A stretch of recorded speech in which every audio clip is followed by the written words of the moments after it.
Bom, pessoal, continuando aqui nosso curso de biofísica, ainda falando um pouquinho da matemática, né? A gente falou bastante sobre vetores, sobre como trabalhar matematicamente com esses objetos. E agora a gente vai olhar para algumas aplicações, né? Às vezes as pessoas dividem a mecânica, que é o que a gente vai trabalhar agora nas primeiras aulas, em mecânica, em cinemática e dinâmica, mas assim, eu gosto muito de trabalhar as coisas a partir dessa visão da dinâmica em si, né? Da dinâmica, porque a dinâmica eu considero quando a gente fala de sistemas que estão sob ação de forças, tá? Então, antes da gente até definir o que que é uma força e tal, a gente sabe que uma força ela muda o estado de movimento de um dado sistema. Então, para que a gente ande, a gente precisa forçar o chão, né? E aí a terceira lei de Newton diz que se eu empurro o chão me empurra de volta, então eu consigo me movimentar. Mas eu precisei realizar uma força. Mas notem que aqui eu estou dizendo quem é o ator, né? Quem está realizando essa força. Quando a gente analisa as causas dessa força, né? Quem participa, de onde vem, eu costumo dizer que aqui a gente está analisando a dinâmica, tá?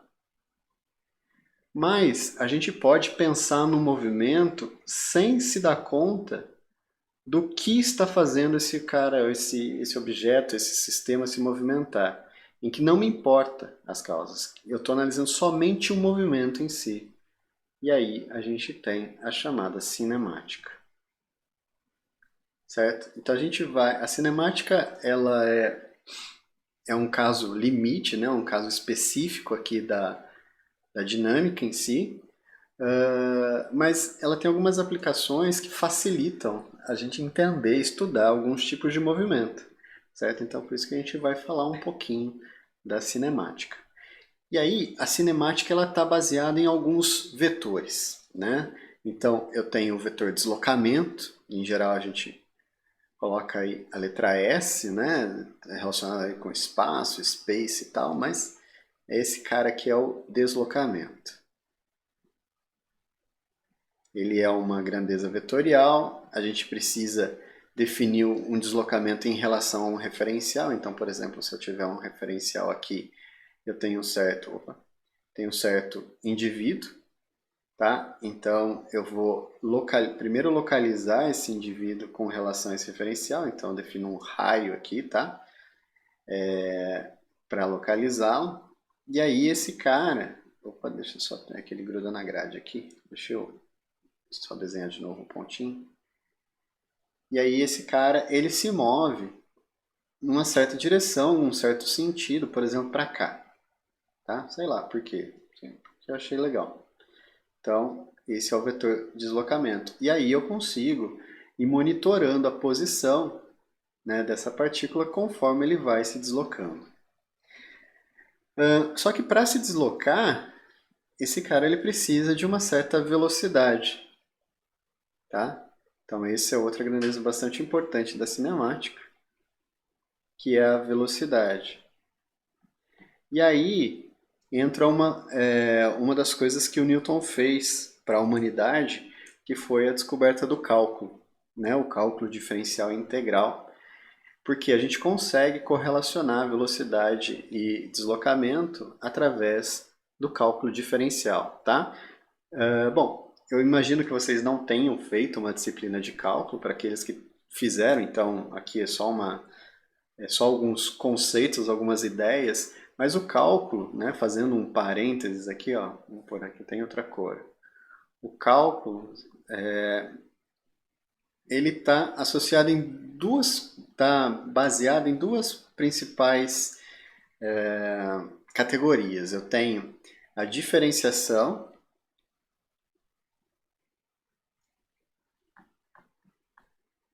e eu tenho a integração, tá? A diferenciação, eu costumo dizer que ela está associada com dividir as coisas, cortar em pedacinhos, tá? Então, vou colocar entre aspas, dividir aqui. Já, e dividir no sentido de fatiar, tá, gente? Já a integração pega as coisas que estão divididas e soma.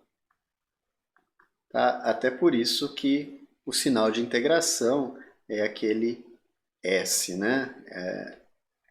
Aquele S grande, bonito, que o pessoal morre de medo. Mas tem uma coisa legal que a gente pode tirar do cálculo, que é o seguinte: quando a gente fala em diferenciação, a gente está falando em taxas de variação. Então a gente divide alguma coisa, né? Por exemplo, um deslocamento, uma velocidade, uma área, a gente divide para analisar o quanto aquela propriedade que eu estou analisando varia, né? Pode ser, por exemplo, a variação no tempo. Imagina que a gente esteja pensando num loteamento e que conforme foi passando o tempo, a gente está analisando a variação na ocupação desse loteamento.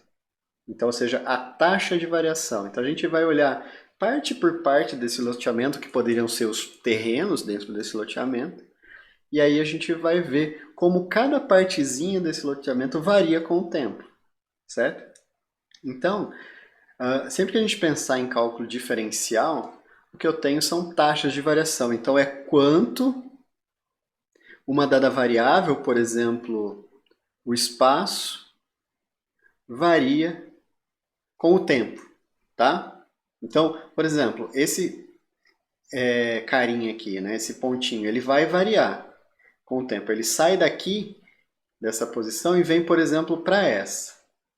Então, ele sofreu esse deslocamento no espaço em verde que está aqui. Então, houve uma variação da posição, porque ele estava nessa posição R, e agora ele passa a estar numa posição R', por exemplo. Ou R1, R2. Então, houve uma variação. Antes ele estava em R, né? Posso até esquematizar aqui. Antes ele estava em R, e de repente ele passou a estar em R'. Tá? Mas para ele sair dessa posição e vir para essa, ele precisou se movimentar. E a base do movimento, né, a variação da posição, é o que a gente conhece aí, então, como velocidade. Tá? Isso aqui pode parecer muito novo para vocês, mas provavelmente vocês já viram uma coisa desse tipo aqui, ó. V igual a ΔS, tá? A menos do vetorzinho que está em cima, mas só significa que a gente vai ter que tratar essas coisas como vetores. ΔS sobre ΔT. Provavelmente isso vocês já viram. Mas isso aqui é a mesma coisa do que isso que está aqui em cima. A única diferença é que, os deslocamentos que eu estou considerando nesse caso aqui são grandes, tá? E isso aqui é válido quando a velocidade,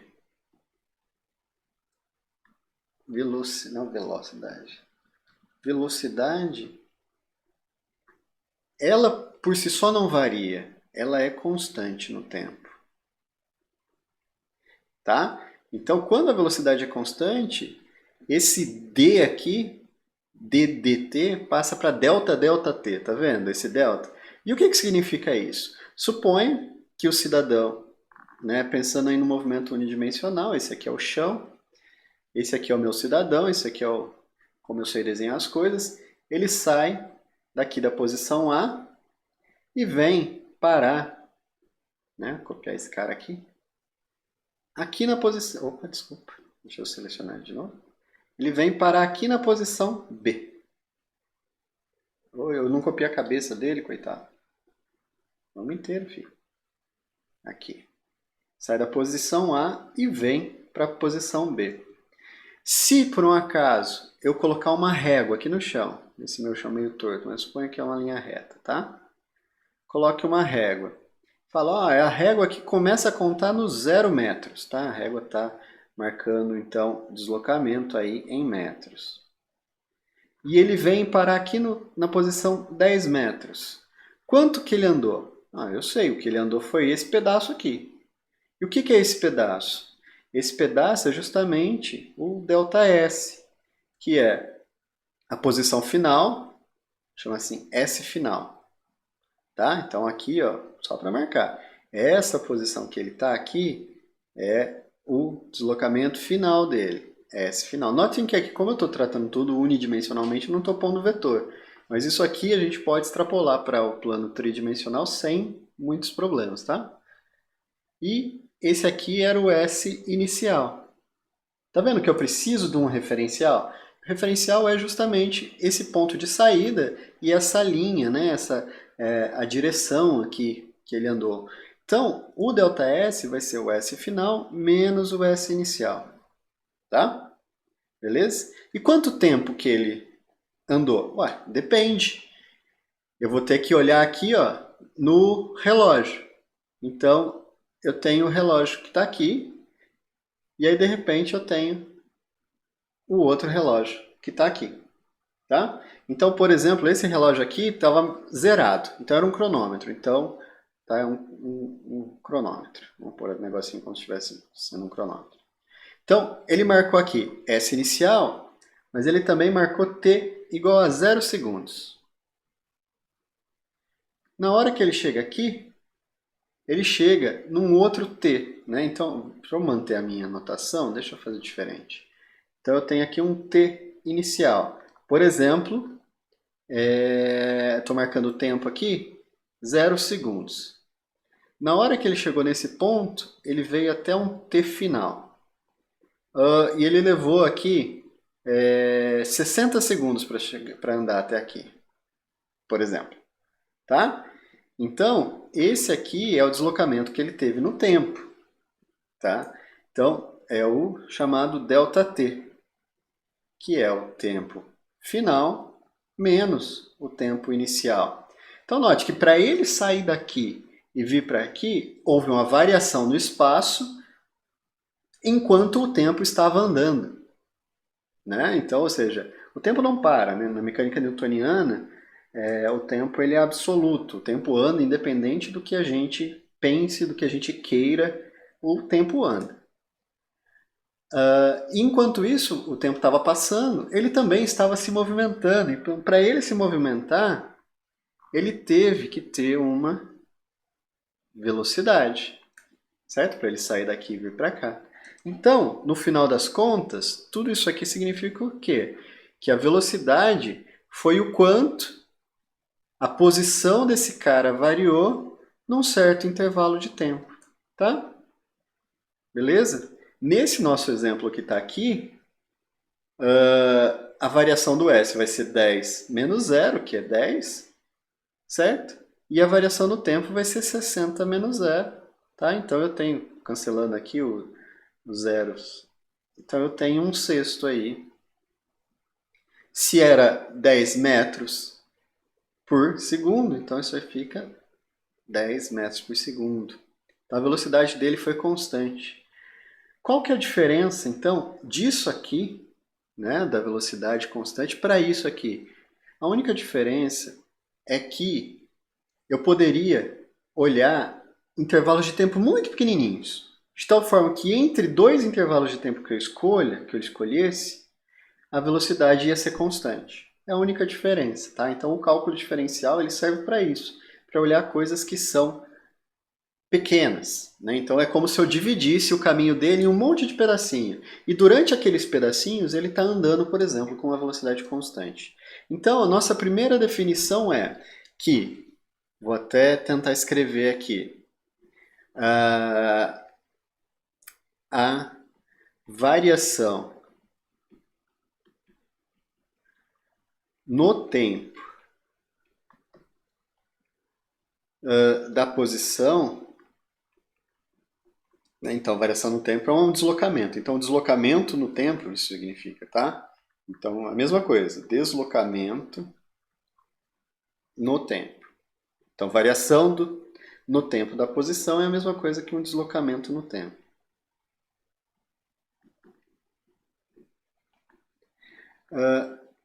só ocorre... Eu não vou pôr dessa forma porque se eu for olhar de um ponto de vista mais geral, isso está errado. Tá? Então, eu vou escrever de uma forma mais simples. É dada pela velocidade.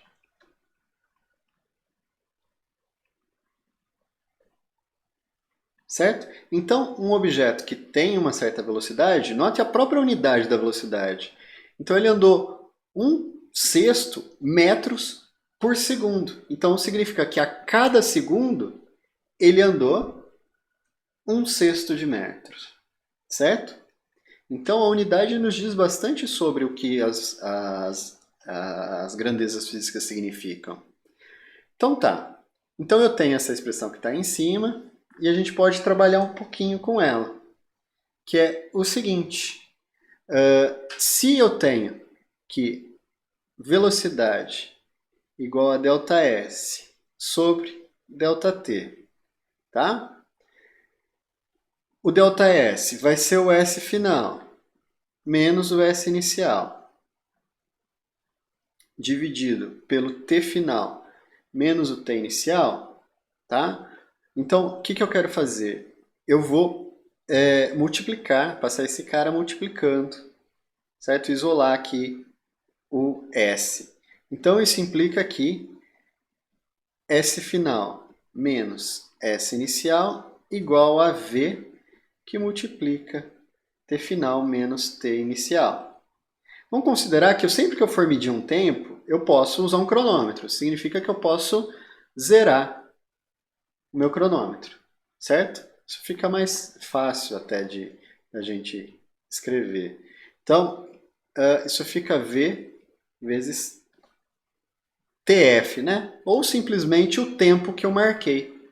Tá? Então, esse T que aparece aqui é o tempo marcado, ou o tempo total marcado. Pode até entre aspas o marcado, tá? É o medido, aquilo que eu olho no meu cronômetro, certo? Bom, e aí, esse menos aqui tá... Então, eu estou subtraindo aqui, eu passo para lá, somando. Então, eu chego aqui. A posição final vai ser igual à posição inicial, mais V vezes o tempo. Essa expressão eu acredito que vocês já viram. O famoso sorvete, né? S igual a SI ou S0. I ou 0 significa inicial, tá? Então, poderia ter posto assim, S0 vezes tempo. Isso é o que a gente chama de equação horária do movimento. Então, isso é uma equação horária do movimento. Mas não é qualquer tipo de movimento. É um movimento que eu falei para vocês. Ele ocorre com velocidade constante, certo? Então, a equação horária do movimento com velocidade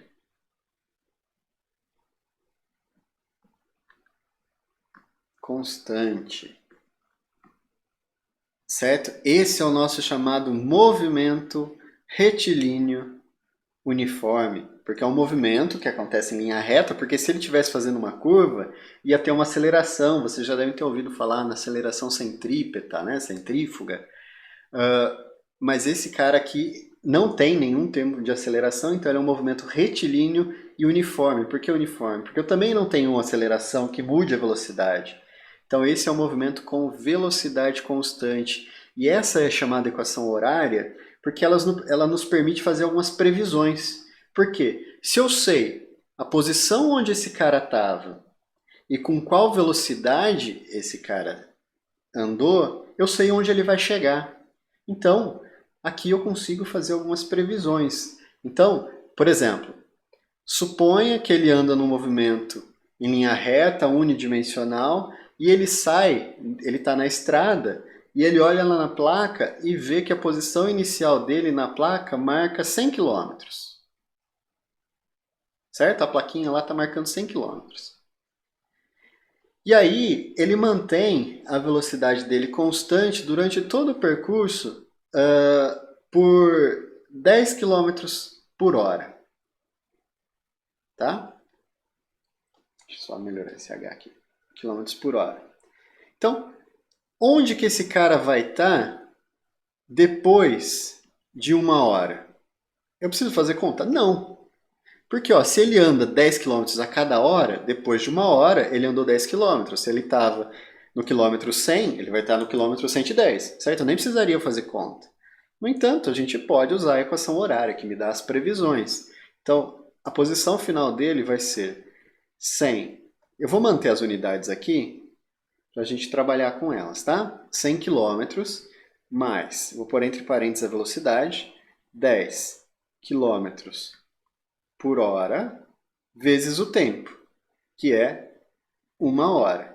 Por que eu mantive a unidade? Justamente para a gente poder fazer isso aqui, ó, tá vendo? Eu estou multiplicando e dividindo por hora, então eu posso cancelar, certo? E era o que eu esperava, né? Porque unidade de deslocamento é quilômetro, metro e tal.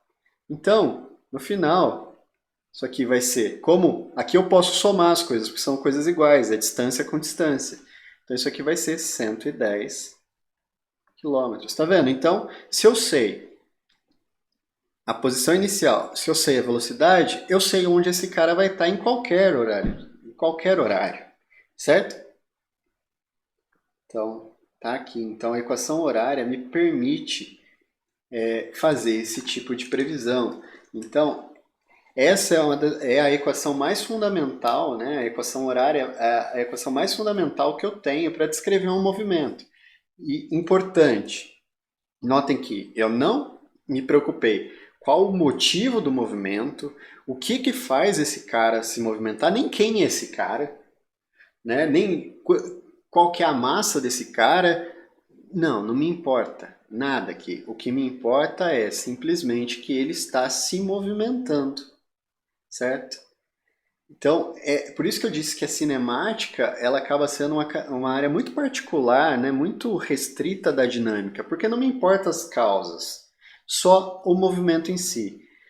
E aí a gente pode extrapolar isso para a nossa notação vetorial. Então, suponha, por exemplo, né, outro exemplo aqui, que a posição inicial desse cara, na verdade, é um vetor, e ele saiu da posição 10, menos 3 e 8 metros.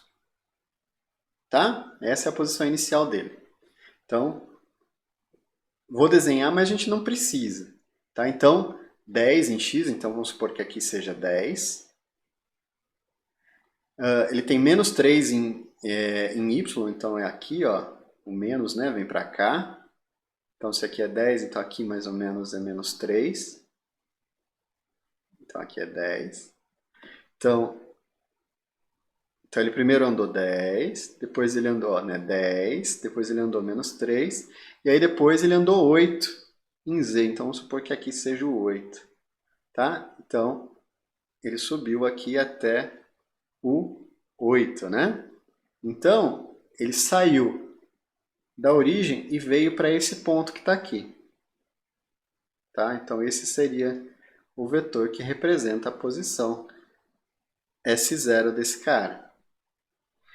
Vamos supor que, a partir dessa posição, ele teve um deslocamento V, que é um vetor também, 1, 0, 1, por exemplo. Tá? Como é que eu calculo isso aqui? Bom, vamos usar a equação horária. A equação horária me diz que S vetorial igual a S0 vetorial mais V vezes o tempo. Tá? E ele vai andar, por exemplo, por 20 segundos. Certo? Como é que eu faço soma vetorial? Lembra que eu falei para vocês que para fazer soma vetorial usando as coordenadas é bastante simples. Basta que eu some coordenada x com coordenada x, coordenada y com coordenada y. Então, essa equação ela fica assim. Fica S igual S0. Vou escrever todo mundo aqui. Ó. 10, menos 3 e 8. Mais o tempo, né? O vetor velocidade, por exemplo, né? 1, 0, 1 vezes o tempo, 20. Multiplicação de um vetor por um número, basta eu multiplicar todas as coordenadas por esse número. Então, isso aqui passa a ser 10 menos 3, 8, mais 20 vezes 1, 20. 0 vezes 1, 0. 1 vezes 20, 20. E aí, eu somo coordenada x com coordenada x, eu somo coordenada y com coordenada y, e eu somo coordenada z, que vai passar por cima, com coordenada z. Tá? Então, o S final aí vai ser 10 mais 20, menos 3 mais 0 e 8 mais 20. Certo? Tudo isso aqui é metros, né? Porque tá vendo? As unidades aqui é metros. Aqui eu não pus, mas é metros por segundo, não metros, né? Então, o S final vai ser 30 menos 3, 28 metros. Tá? Aí você quer saber, tá, beleza, então ele veio aqui para o 30, vai lá para trás, não vou conseguir desenhar. O 3 não muda, ele continua nesse plano aqui. E vai lá para o 28, lá para cima, né? Então, tipo, vai ser um vetor, vou supor aqui, tá? Vai ser um vetor mais ou menos assim, sei lá. E aqui é a posição final dele. Então, esse vetor que eu representei aí, na verdade, eu vou até fazer diferente. Aqui, ele vem parar nesse ponto aqui. Ele saiu daqui e veio aqui, mais ou menos, tá? Opa, consigo fazer reto isso aqui?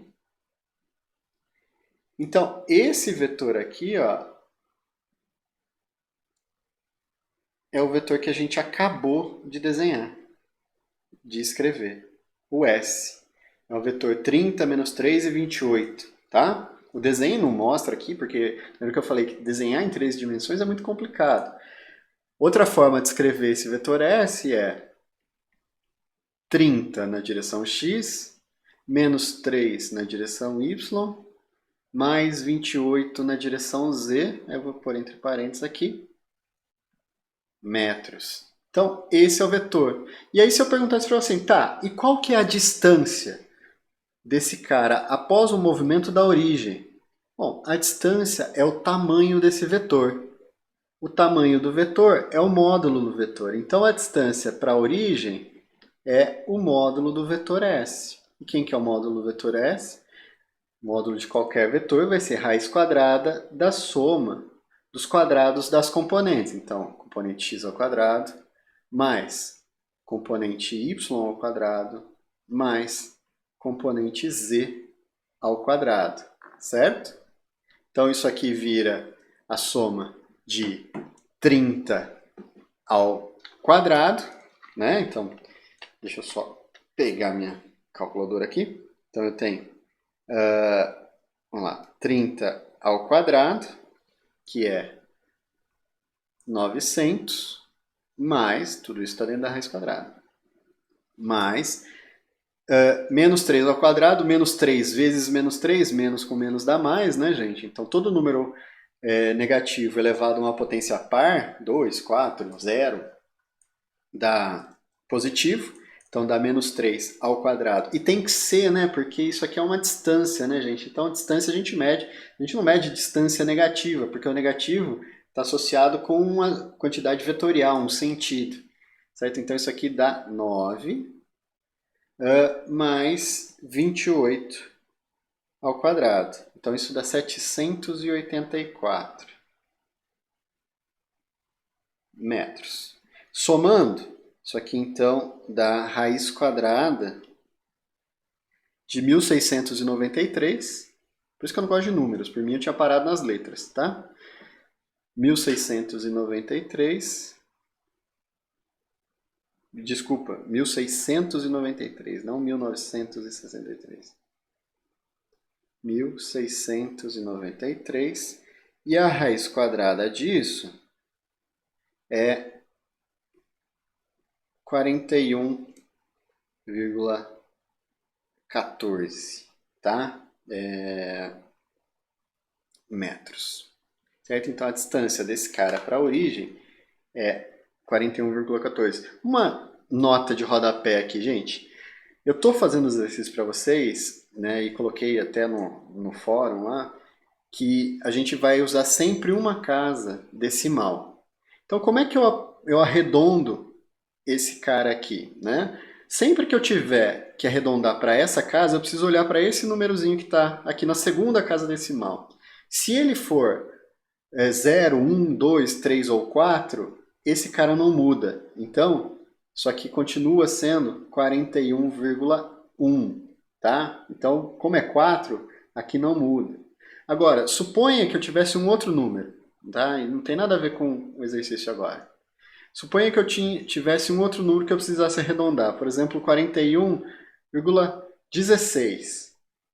Só que eu quero deixar uma casa decimal. Como esse segundo número aqui, né, na segunda casa decimal, é maior do que 5, né, então 5, 6, 7, 8 e 9, então eu preciso aumentar esse aqui de uma unidade. Então, isso aqui vai ser aproximado para 41,2, tá? Então isso aqui é importante, porque na hora de fazer os exercícios, é importante que esse arredondamento seja feito de forma correta, certo? Então só essa nota de rodapé aqui. Beleza? Então é isso. O movimento retilíneo uniforme, só recapitulando, ele é aquele movimento que acontece com velocidade constante, em que a velocidade ela é definida como a variação da posição, ou seja, o deslocamento, num certo instante de tempo, num certo intervalo de tempo, certo?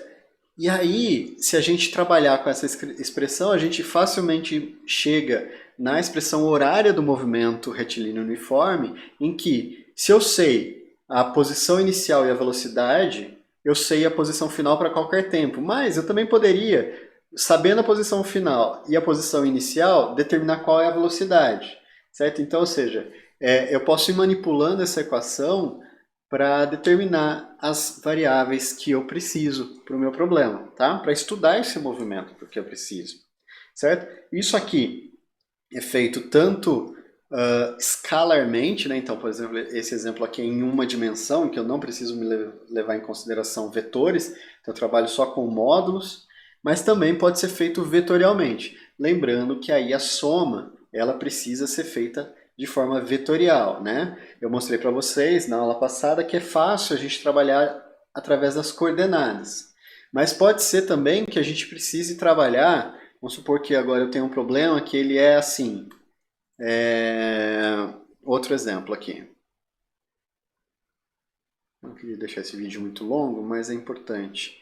Tá? Então eu tenho outro exemplo que é um movimento bidimensional, em que a velocidade, vamos começar com a velocidade desse cara, V, ela tem módulo, sei lá, 10 metros por segundo e forma um ângulo de 30 graus com a direção horizontal. Significa que esse cara tem uma componente da velocidade tanto na direção x aqui, que a gente chama de Vx, quanto na direção Vy. Então eu vou ter dois movimentos uniformemente variados, retilíneos uniformes.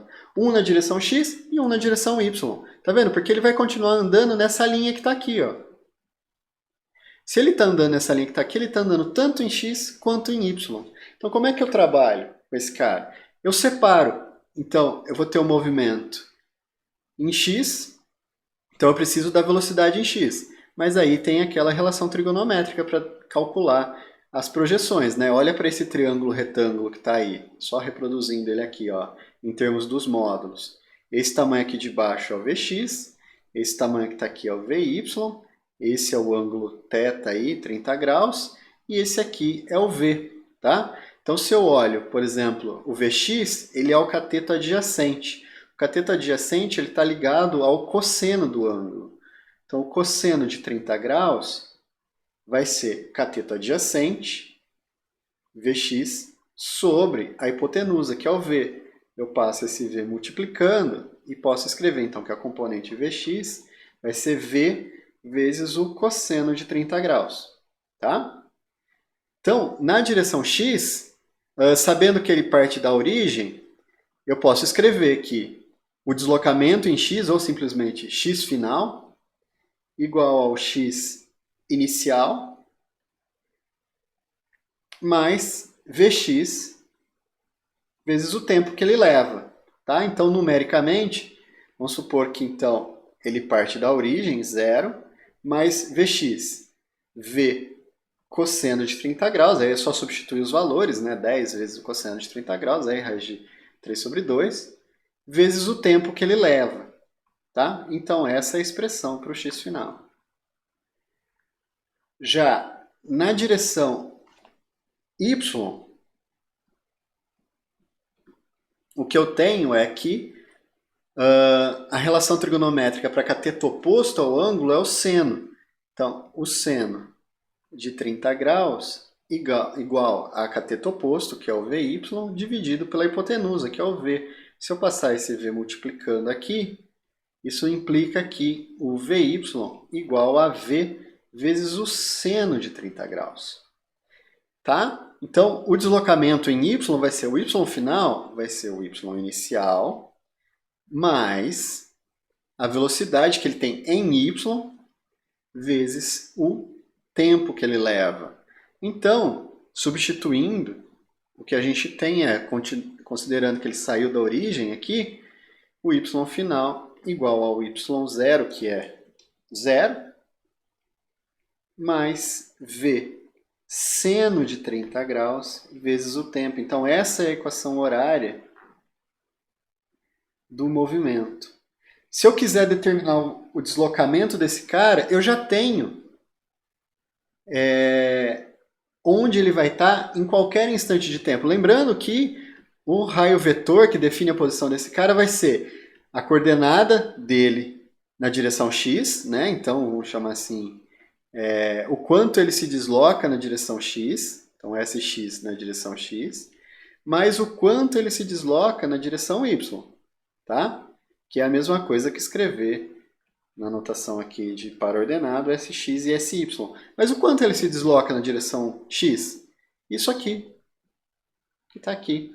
Então eu poderia escrever R igual a V cosseno de 30 graus vezes o tempo, tá?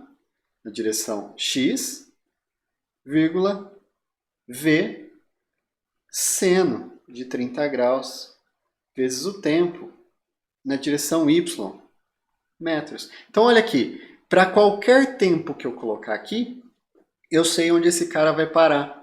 Porque V é dado, é um número, 10 metros por segundo. Cosseno de 30 é um número, raiz de 3 sobre 2. Seno de 30 é meio. Então, eu sei a posição em qualquer tempo. Certo? Se eu quiser saber o quanto ele se desloca em relação à origem, então vamos supor que ele chegou até aqui. E aí eu quero saber, né, esse vetor R é esse vetorzão aqui, ó, que vem até aqui. Então, o vetor R é o vetor que liga a origem até a posição onde ele está. Se eu quero saber o quanto ele se desloca em relação à origem, eu preciso saber esse tamanho que está aqui. Que nada mais é do que o módulo de R. Como é que eu calculo o módulo de R? Eu posso só reescrever esse vetor, como os dois termos aqui multiplicam V e T, eu posso pôr o V e o T em evidência, tá? Então fica aqui, ó, VT, que multiplica cosseno de 30 graus, seno de 30 graus. Tá? Isso aqui, gente, é exatamente a mesma coisa que VT, seno de 30 graus na direção x, mais cosseno de 30 graus na direção y. Tá? É a mesma coisa. Como que eu calculo o módulo do vetor R, que eu pus lá em vermelho? Bom, o módulo de R vai ser o raiz quadrada da componente x ao quadrado mais a componente y ao quadrado. A componente x, v vezes t cosseno de 30 graus ao quadrado, mais componente y, v vezes t seno de 30 graus ao quadrado. Tá? Então, isso aqui é matemática bem básica aí, tá? Agora, como veio t ao quadrado? Ó, lembrem-se que quadrado do produto é igual ao quadrado de cada um dos terminhos que estão aqui. Só que o quadrado da soma não é igual à soma dos quadrados, tá? Então, o que eu quero dizer é que eu posso, por exemplo, fazer isso aqui, ó. Vt ao quadrado, cosseno. O cosseno a gente coloca o quadrado aqui, tá? Cosseno ao quadrado de 30 graus, certo? Isso aqui é a mesma coisa que isso que está aqui em cima, tá? Exatamente a mesma coisa. Mais Vt ao quadrado, seno ao quadrado de 30 graus, certo? Bom, mas eu não posso falar que a soma disso aqui vai ser o quadrado de tudo, porque a soma dos quadrados não é a mesma coisa do que o quadrado da soma, tá? Mas notem que os dois termos têm o Vt em evidência. Multiplicando. Então, eu posso colocar ele em evidência. Então, isso aqui fica Vt ao quadrado, que multiplica cosseno ao quadrado de 30 graus, mais seno ao quadrado de 30 graus. Tá? Tudo isso aqui está dentro da nossa querida raiz quadrada. Certo? Uma das leis mais... leis não, né? Das regras mais básicas da trigonometria. Cosseno ou seno ao quadrado de qualquer ângulo alfa mais o seno ao quadrado desse mesmo ângulo alfa vale 1, para qualquer que seja o alfa. Então, tudo isso aqui ó, vale 1. Então, fica raiz quadrada de Vt ao quadrado. A raiz quadrada de um número ao quadrado é o próprio número. Então, tem aqui Vt. Tá? Então, só para finalizar, o módulo aqui ó, vai ser V vezes T. Pô, mas isso aqui eu já sabia, né? Porque se eu olhar em relação à linha reta, ele está andando com velocidade 10 metros por segundo. Se ele anda 10 segundos, ele vai andar 10 metros. Então, vai ser V vezes T. Tá vendo que eu primeiro separei o movimento em duas dimensões, trabalhei em duas dimensões. Na hora que eu juntei, que eu estou olhando para a direção radial aqui, a direção R, a direção do deslocamento, isso passa a ser um movimento que ele é unidimensional. Então é aquilo que eu estava falando para vocês da escolha do referencial. A gente escolhe aquele referencial que for mais simples. Se eu tivesse começado a trabalhar com o referencial do deslocamento, eu já teria resolvido isso aqui direto, tá bom? Então, refaçam as contas aí, tentem ver onde vocês têm dúvida, onde vocês têm mais dificuldade, principalmente nessa álgebrazinha, nessa matemáticazinha que aparece aí, de raiz quadrada, senos, cossenos, tá? Isso vocês precisam dominar, não tem jeito. Infelizmente, como eu disse para vocês, a linguagem da física é a matemática. Então, a gente precisa pelo menos saber o beabá ali da matemática, e sempre que tiver uma coisa que é um pouquinho mais complicada, eu vou mostrar para vocês. Mas trabalhar com raiz quadrada, trabalhar com somas, com quadrados, essas coisas, é importante que vocês saibam, tá? Então deem uma estudadinha, tentem absorver essas coisas, e aí a gente volta a conversar na próxima aula.